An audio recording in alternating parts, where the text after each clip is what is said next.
Well, welcome, welcome, welcome. It is Thursday at noon California time and 3 p.m. Eastern.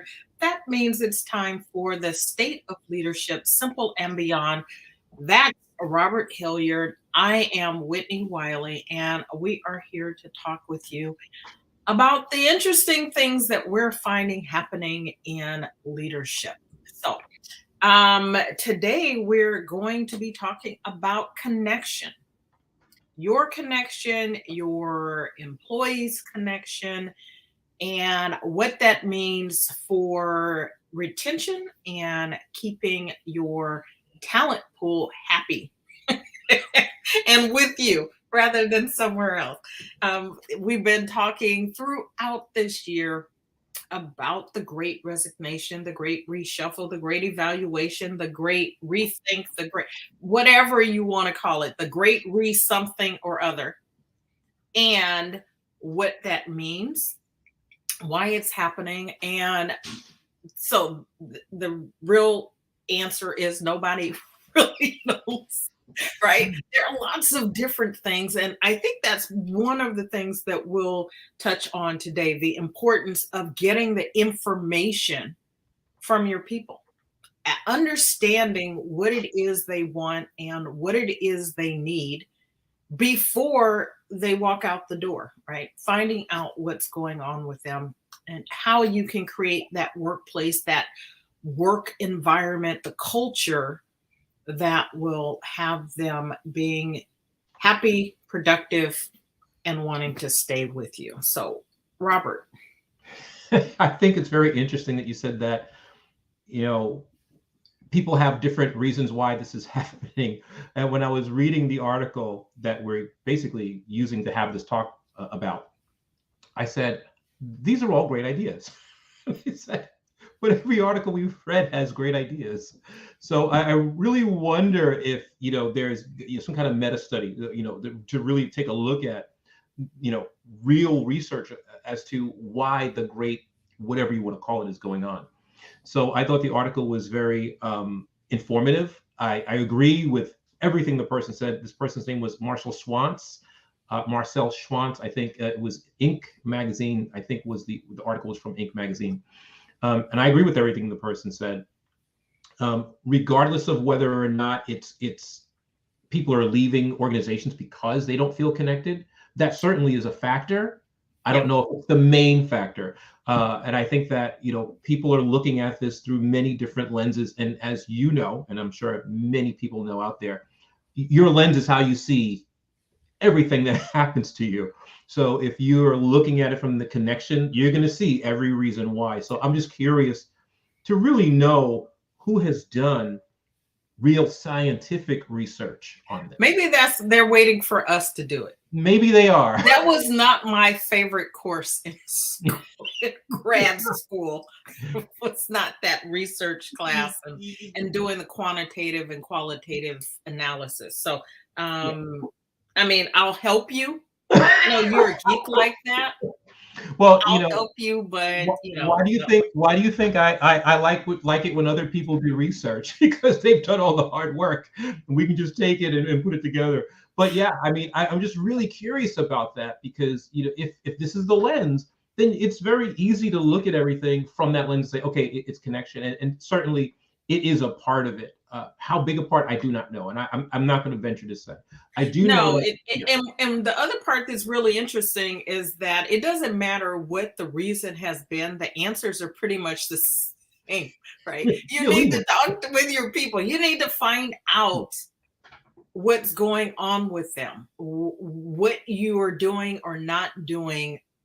And it's not going to be homogeneous across the board for everybody in your organization. So even if you find out a handful of people are considering leaving or would leave, which is the premise of this article, right, is that 3 out of 5 say they would leave if they didn't feel a connection. Right. Yeah, if they didn't feel a connection, 3 out of 5. Right. And I think it's really interesting because when you don't feel a connection, there's lack of meaning for what you're doing. You're just simply marking time. You're there marking your time, maybe looking for something better, maybe not, but you're certainly not feeling like you're contributing to Right. the overall success of the organization. And that's And really I've been important. there. I've definitely been there more times than I care to admit, in job after job, not feeling a connection. And so the four things that the author mentions that employees need to feel a connection with is connection to the company's mission, values, and leadership vision, right? And we've talked about that a number of times.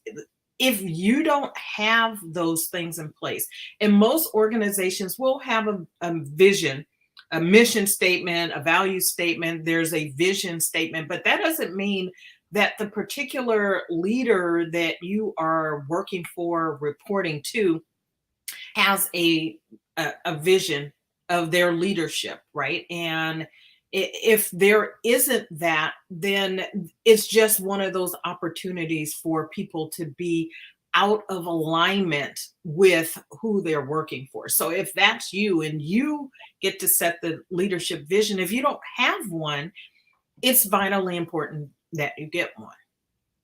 Yeah, I mean, vision is important, and alignment is really important. People need to feel like that what they're doing is in line, aligned with that vision, and that they're helping the organization or the department or the team move in that direction. And I think it's really important that you set those things up. Yeah. And the other thing that came up for me when I was looking at this article was that, of course, people work for their personal gain, right? People, that's Yes. what, you work because you have to. Some people work because they want to, but most of us work because they have to. Yeah, look at you. But I'm not mad at you. But yes, you are. I mean, a little bit. But it's okay. But it's okay. But I don't hold it against you. Yeah, just a little bit. But when you do that, when you have no connection to the vision or the mission of the organization, you are solely working for personal gain. You're just there doing it for yourself. You really don't care what happens to the organization. I know some people, they wouldn't be upset if the organization burned to the ground, because they just were unhappy there. Totally disgruntled, and not entirely their fault. Sometimes it was, but certainly there was a lack of connection. There was a lack of alignment there. And so that's really important as a leader, to try to foster that. Yes. And to find out how you can connect people to what their daily tasks are.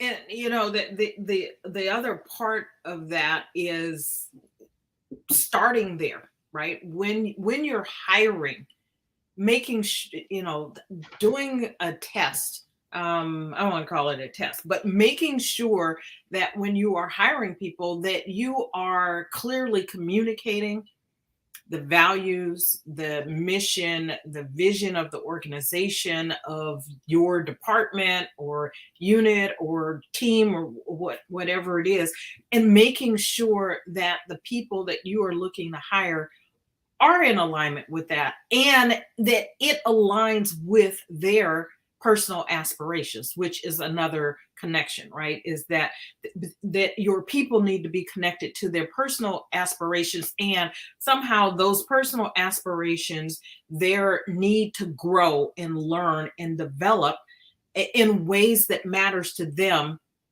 matters ultimately to the organization, its values, its mission, the strategic plan, right? And this is the opportunity to make sure that everyone is on the same page. Yeah, and also what came to mind when you were saying that, even a way to express themselves. I remember an organization I worked with prior, they had, a friendly competition between different departments or different groups in the organization. And it was basically, they had to come up with these banners and do all these things. And one of the heads of this particular group found out that someone in their, one of the employees used to be an art major, and wanted to be a professional artist, but didn't find the opportunity, ended up taking a job there.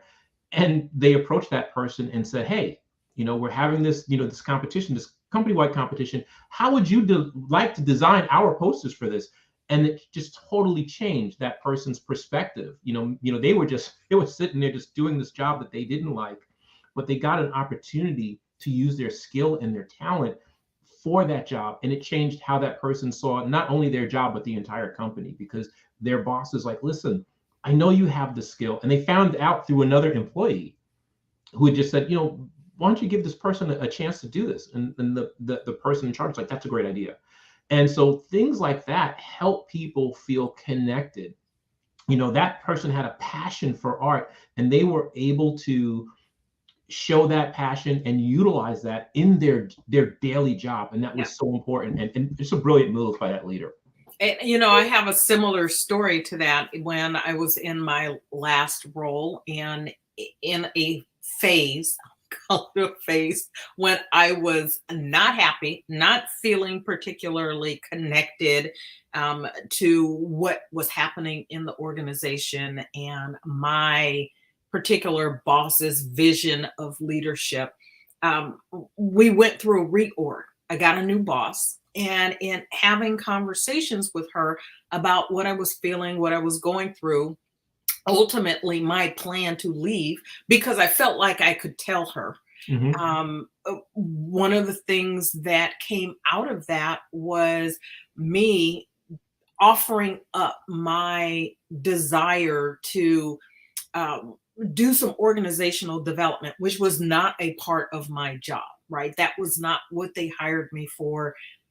They didn't really care. The organization in and of itself didn't really care about that, but my boss did. My direct boss did. And we had a conversation, and I offered to start an externship program, a legal extern, legislative extern, to run that program. Promised her it wouldn't affect her. I would do the training.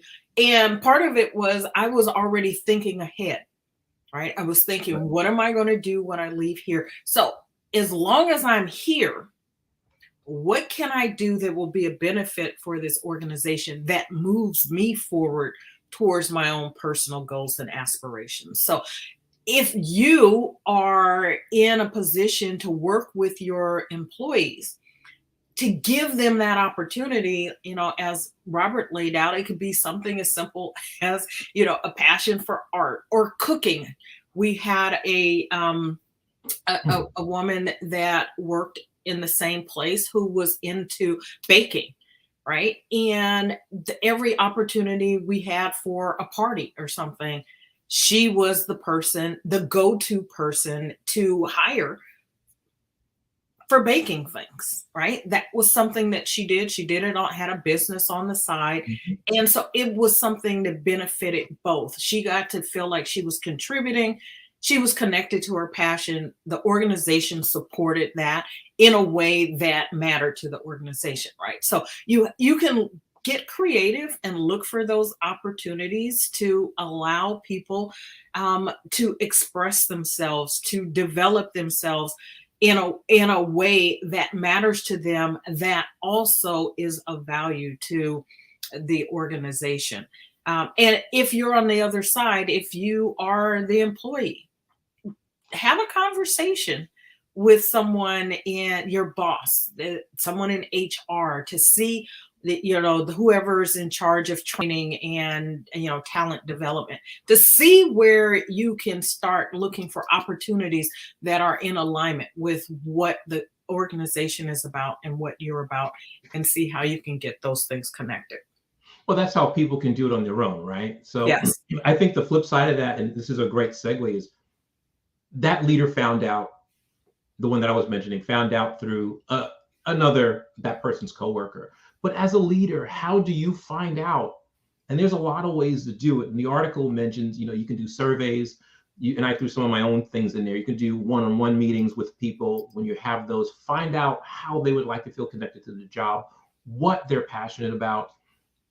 Find out things that make them unhappy. Find out the things that make them happy. Yeah. And then you can help, put all of that together. You can use focus groups. You can use communication portals, all kinds of ways to get that information. Of course, once you get that information, you need to use it. I think that's really important.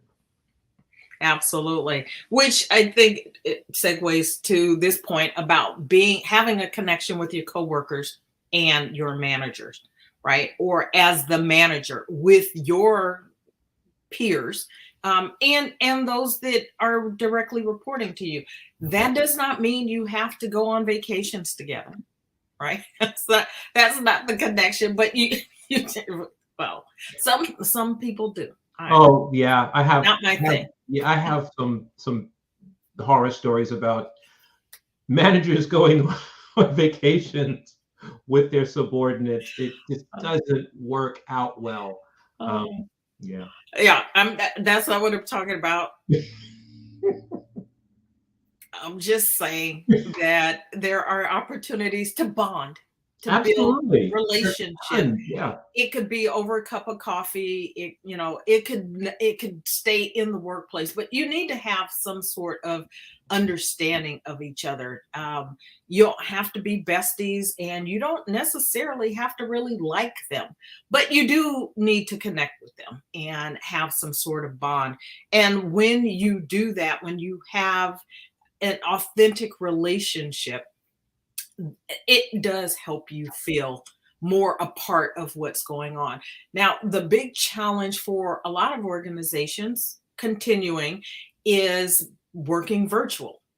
The uncertainty of working virtual or hybrid or coming into the office, the anxiety and the angst that people have that's a part of that, which goes to, I know, one of your favorite topics, which is about change management, right? Change and the importance of communicating what's going on.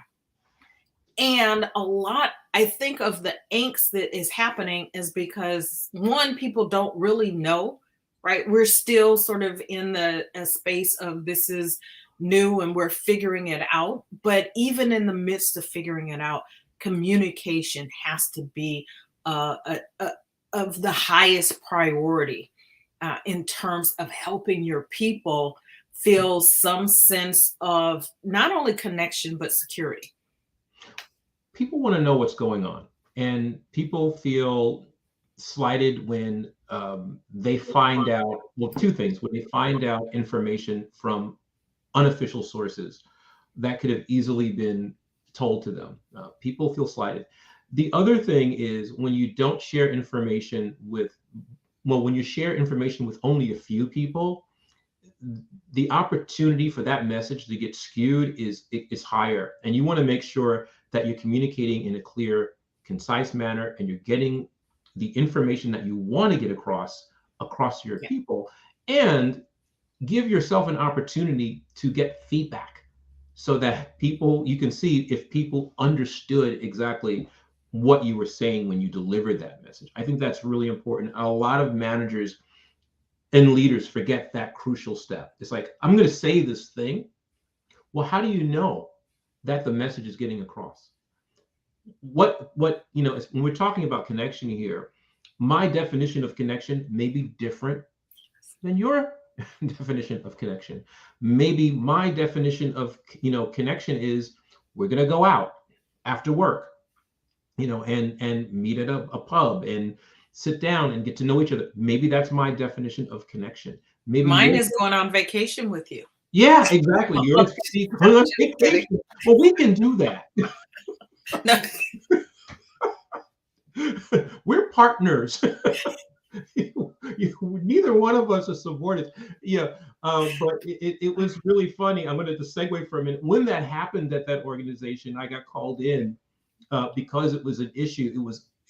That wasn't even revealed until I started the investigation. I was working in HR, and it was revealed in the investigation that one of the reasons why the employee was upset with the manager was because they had gone on vacation, a whole group of them. The manager had several of their employees go on vacation together, and a big fight happened with vacation, and it came back to the job. And so so it spilled back over into the job, and I shouldn't laugh because it was just a bad situation. And one person, this manager is favoring this person and giving this person all the cushy jobs, and not monitoring their performance and letting them get away with stuff. And then it came to be, because when they had this argument, this person was siding with the manager. It was just a mess. I can imagine. Connection that way, I'm not a fan of connecting that way. Maybe I'm biased because of that situation. It was bad for me because then I had to go and interview everybody and do this big investigation. But connection is certainly important, and it should be done in a way that helps the employees feel that you're listening to them. So one of the things the article did say was, after you take the data that you're collecting from having those meetings, having those focus groups, getting that information from the communication portal, that you look for the most relevant issues, not just the ones that are the easiest, the ones that are most relevant.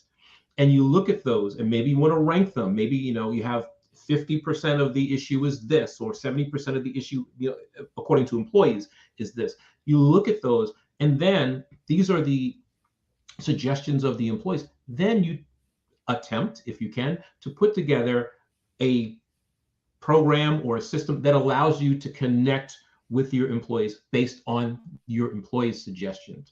That is a huge thing. If you can do that as an organization, you'll be way ahead of a lot of organizations that usually have top-down, this is what we decided and this is what we're going to do. All right. I had a situation where I was part of a team, and every time our manager made a suggestion for us to go to lunch together, like everybody, it wasn't just me. Everybody was like, how can we get out of this? Right? How can we have something else that we need to be doing? Because it was just awkward. Right. So your point is well taken. Find out what matters to the employees. Get that from them. Don't decide that the way to connect with your employees is the way that works for you. Right? Which is what we tend to do as human beings. Mm-hmm. We tend to relate to other people the way we want to be related to, rather than what works for them. And at least to get the ball rolling, you have to do it from the other person's perspective. Because if you're sort of forcing your style, your way on someone else, you can actually build walls rather than break them down. Yeah, I'm really curious to find out why everybody did not want to go to lunch with this person. I'll tell you when we're done. Okay. It's one of those kind of conversations, because I'm sure anyone who's watching, who knows me from another life, will know who I'm talking about. So yeah. I'll save it for a private conversation. And in fact, you probably already know. All right, well, we've been talking about this since 2013. I want to verify with you later. No, but it's really funny because like we're talking about what you think people are gonna like. I had a friend that would, every time it was my birthday or he wanted to give me something for Christmas, he would give me books that he liked by authors that he liked, and I never read them. And I actually had the conversation with, I'm not going to mention the author. And I was like, I don't read this person's books. I don't like the way they write. I believe that they're a very good writer. It just doesn't resonate with me. And then we would get into this argument. Like, why don't you like them? They're amazing. And I'd be like, well, I'm sure they are for the people that like them as an author.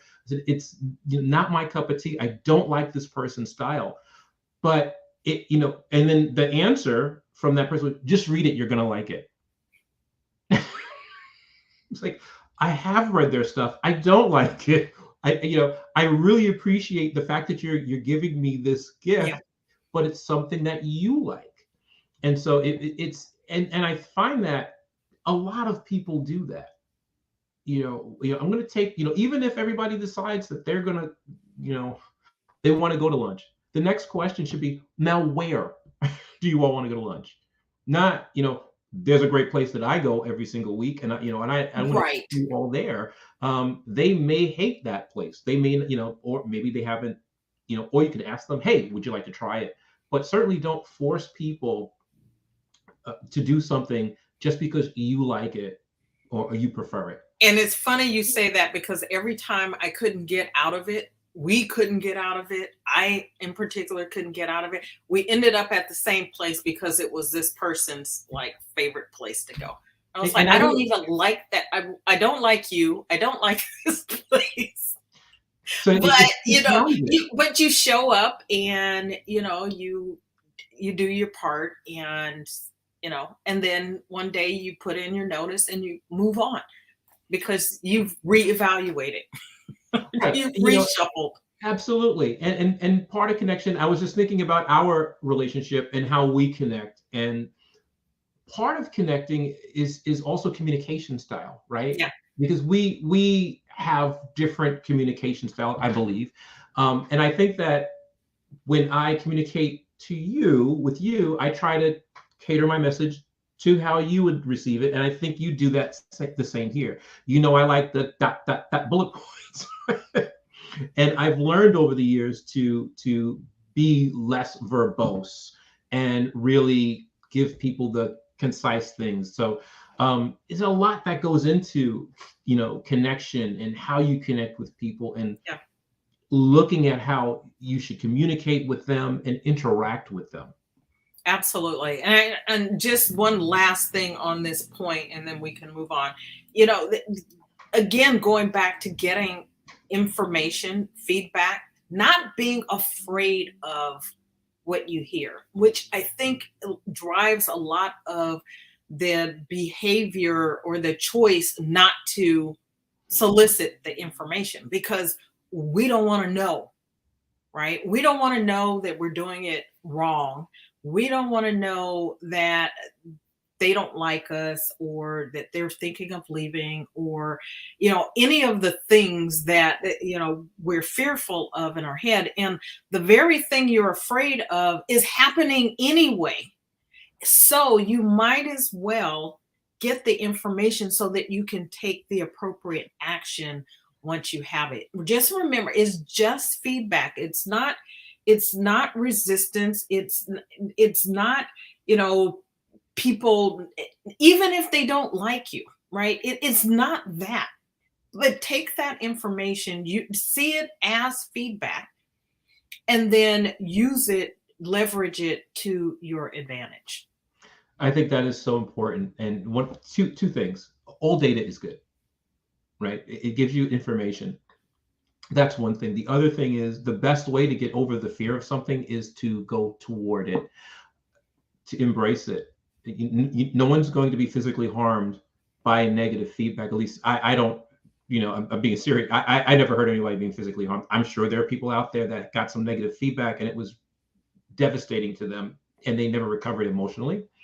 But if it's almost like, I was a professional musician for many years. When you get negative, when people don't like your music, you take it personally. It's like your baby, right? But you have to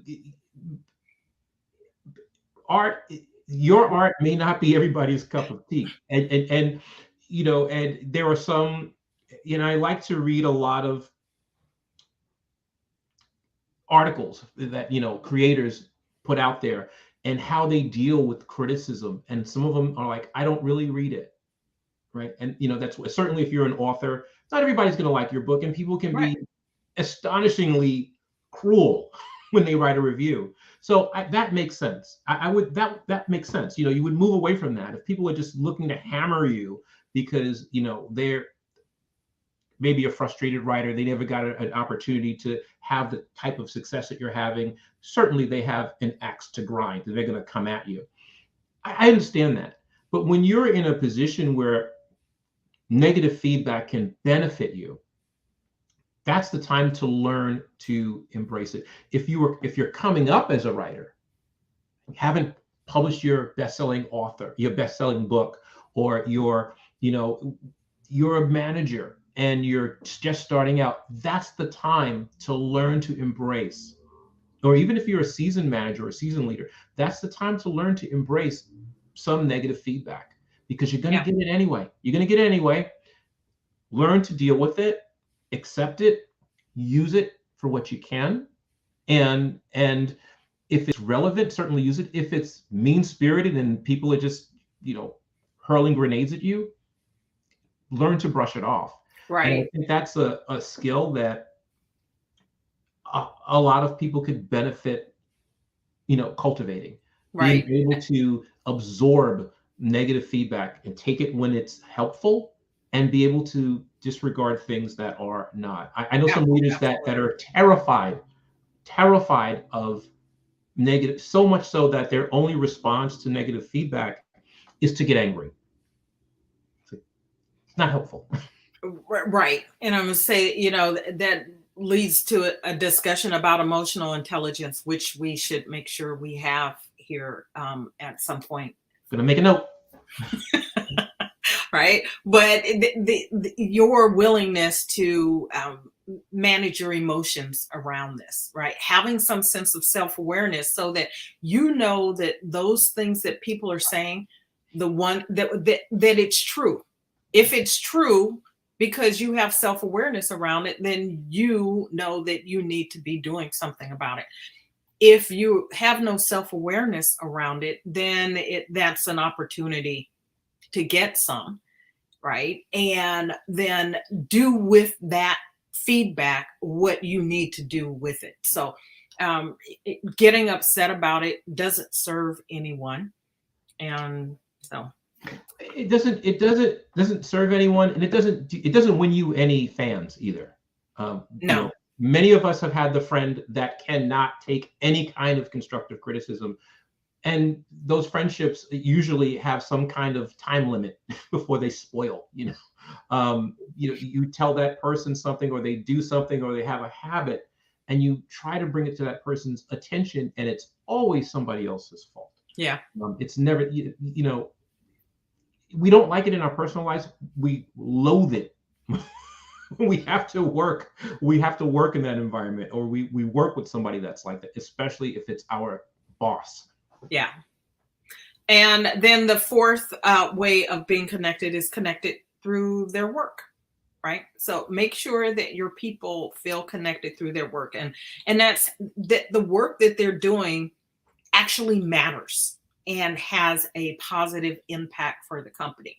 Big and all of these tie together, right? They really tie together because it starts with everyone being on the same page and being connected and bonded and in relationship, that the work that you're doing, everyone plays a part in moving the organization forward. And then to the degree that you can, that you are tapping into people's personal aspirations, because that's where you get people who show up motivated to work, right? This is ultimately what we're talking about, is people who get up in the morning, they're excited to come to work instead of dreading another day hanging out with you. They're excited to come in, and everyone's not going to always be motivated. Motivation is not linear, and it's not steady, right? And so it ebbs and flows. And so being able to connect with people and have them feel connected in different ways helps to, when something is waning, have them be able to tap into another area. Absolutely. I think that's your point about motivation ebbing and flowing. I think that is brilliant, because we always see that person that has that motivation, and when they're not, we panic. We're like, "Oh, what's wrong? What's wrong? What's wrong with that?" It's nothing. It's like sometimes we don't know what's going on in that person's personal life. We Right. don't know, whether or not they had a terrible commute. Maybe they're engaged in a project that is really giving them a hard time, and because of that, they're unmotivated. I'm one of those people, when something's giving me a hard time, if I'm ahead of the deadline and I'm not under time pressure, that really motivates me. I get excited because I look at it like a puzzle. You know that about me. I see you laughing, and I want to wrestle it down to the ground. You know, But she's laughing. But that's how I am. I get obsessed with that. I love that. But that's not everybody's cup of tea. Some people may find that may frustrate people and demotivate them.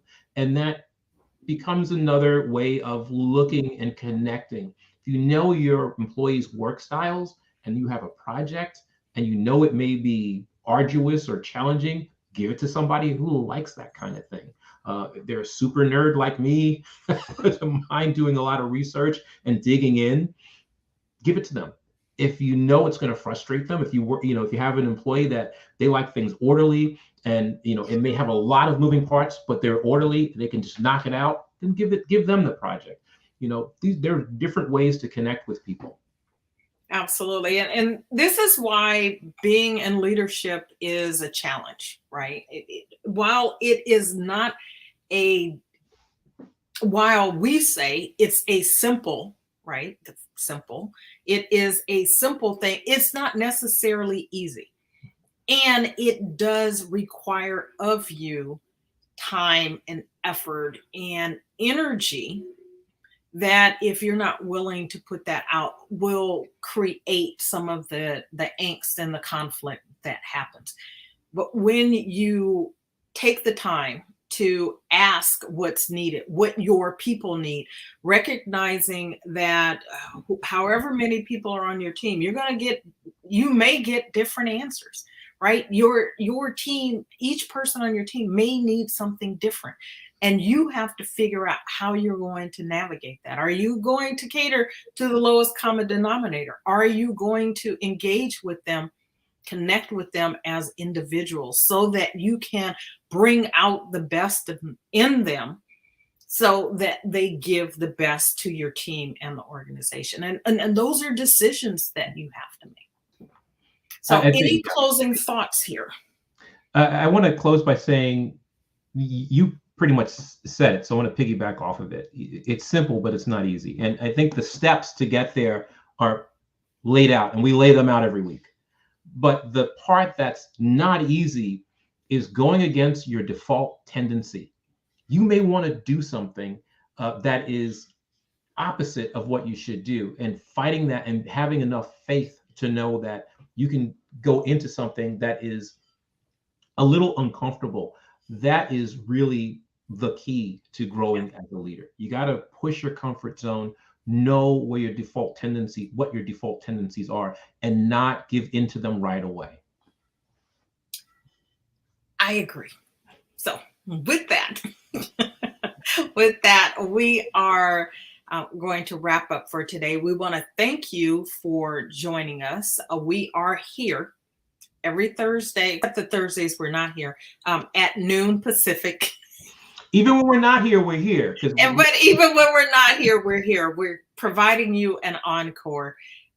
Both Robert and I have clients, and sometimes clients are clients. And so you do what you must do with your clients. And so we run an encore, but we're here at noon Pacific, 3 p.m. Eastern. We are here to answer your questions about leadership, to enlighten you about the things that are happening in the news, what's going on out in the world.